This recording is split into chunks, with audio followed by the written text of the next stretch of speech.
Copa আমেরিকার বর্তমান champion Argentina. আগামী ২০ জুন থেকে শুরু হচ্ছে কোপা আমেরিকা।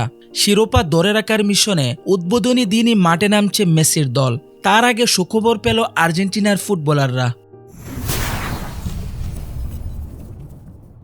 আর্জেন্টিনার বর্তমান কোচ লিওনেল স্কালোনির হাত ধরেই কোপা আমেরিকা চ্যাম্পিয়ন হয়েছে, আর তার হাত ধরেই বিশ্বকাপের শিরোপাও জিতেছে মেসিরা।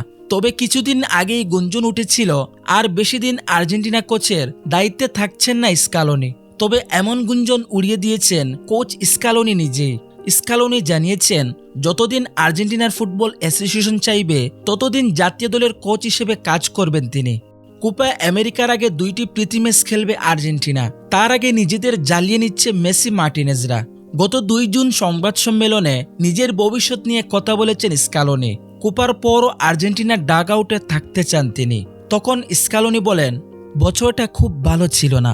সত্যি বলতে গত নভেম্বরে ব্যাপারটা তেমন ছিল না। তবে যতদিন এফএ প্রেসিডেন্ট চাইবেন ততদিন আমি এখানেই থাকব। এদিকে মেসির সর্বশেষ অবস্থা নিয়েও কথা বলেছেন স্কালোনি। আর্জেন্টিনার কোচ বলেন, মেসি পুরোপুরি ফিট, সে অনুশীলনের জন্য দলের সঙ্গে যোগ দেবে।